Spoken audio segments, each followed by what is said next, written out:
Trump's pick to spearhead the Defense Department, Pete Hegseth, is under scrutiny for paying a woman after she made sexual assault allegations against him. According to his lawyer, Timothy Parlatore, Hegseth paid an undisclosed amount after being blackmailed in 2017 during the Me Too movement. The former Fox News host denies any wrongdoing and maintains the encounter was consensual. Democratic Senator-elect Elissa Slotkin weighed in on the claims made against Hegseth, but also on his other controversial statements that women shouldn't serve in combat roles. Let's watch.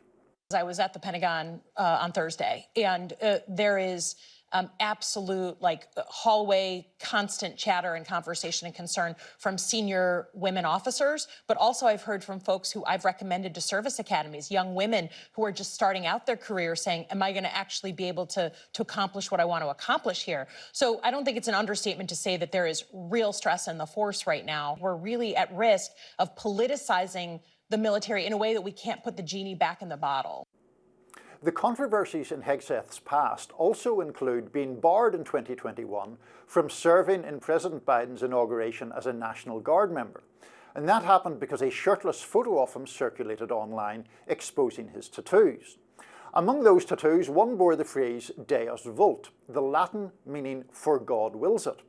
A former naval intelligence officer told the Washington Post the phrase had become popular with the Proud Boys, 3%ers, and other extremist groups that participated in the siege at the Capitol. The Daily Show, meanwhile, mocked the pick. Let's watch. That's right. No women in combat roles. In Trump's America, if women really want to risk their lives, they're going to have to get pregnant.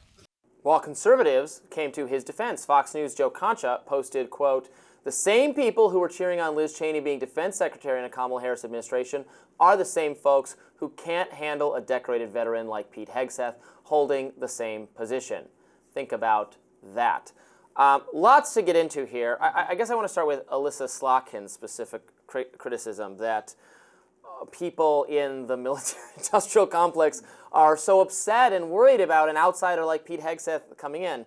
Again, and I've said this earlier today, that is probably a comfort to many people in MAGA world, many Americans. I will note that the Pentagon just failed their 7th audit in a row. The business-as-usual people have not run our government efficiently and effectively and espoused policies that the American people just voted against. So the idea that it won't be business as normal is a selling point, not a point of criticism. To get to Pete Hegseth specifically, so I don't know what if any stock should I put in a sexual misconduct allegation that he was not convicted of. He paid out to someone who made that claim. I have no idea whether the claim is true or not. Given he was not convicted. If he was convicted of that, then I would say that's pretty disqualifying. But he was not, and so I mean I kind of just set it aside on that basis. So I don't know what else to say about it. I mean, obviously the fact that charges were not pressed and therefore he self-evidently has not been convicted is important. I think these things are tricky to talk about because the woman stands by the allegation. It is a he said, she said situation. And the reason I'm cautious talking about that is if comments appear dismissive of the allegation and that actually is what's happened, then we're minimizing an absolutely gross crime. And if one comments in a way that suggests the opposite, suggests guilt on his part, and in fact, as his lawyer claims, the woman is making a false allegation in order to save herself embarrassment and marital difficulty because this woman is married, then he has been charged of a gross offence of which he is innocent. And so that is always a difficult thing to talk about. In relation to Hegseth himself and this allegation being out there, I think one of the political difficulties is it goes on top of the Matt Gaetz thing, who has also not been convicted of anything, but we're awaiting an ethics committee report sometime that I think is likely to leak, even if it's not officially released. And we know one of the things that they're looking at is allegations of sexually inappropriate conduct there. And those two things together inevitably renew the spotlight on Donald Trump, who was found liable in a civil case for sexually abusing E. Jean Carroll, and against whom there have been lots of allegations made. So that's where I am. Well, in the Matt Gaetz case, I find the ethical accusations against him much more vexing. Although Matt Gaetz's policies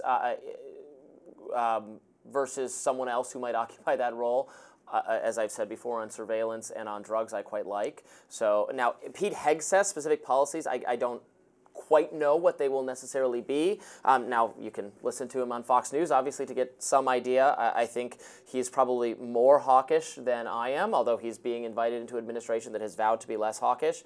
The most ridiculous, in my view, and you can feel free to disagree, but the most ridiculous accusations against him right now, to my mind, stem from the tattoo argument, and this is getting on some level very irresponsible, reminiscent of the whole okay hand sign, hand gesture thing.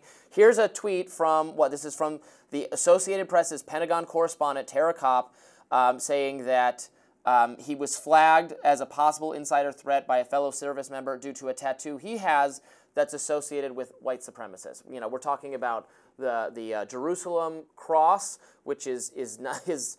You know, if some people who are also white supremacists have this symbol, what are you supposed to, is the American flag then a white supremacist symbol just because patriot-type groups like it too? It is also a symbol that just Christians, I think it's not a secret that he harbors very Christian views, very socially conservative views.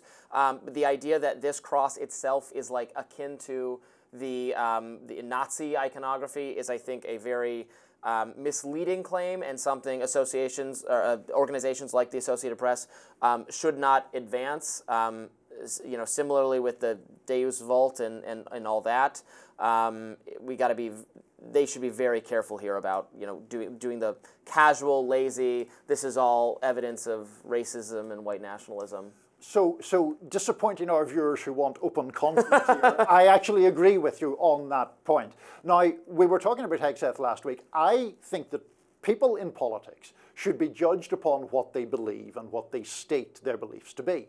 Pete Hegseth has a very different worldview than I would have. And I think that is basically that he has more faith in American military power to solve problems than I do. And relatedly, he has more of a belief that individual members of the American military should have almost, to my mind, impunity to do what they like and shouldn't be prosecuted for crimes committed in a combat zone and all that. I disagree with all that.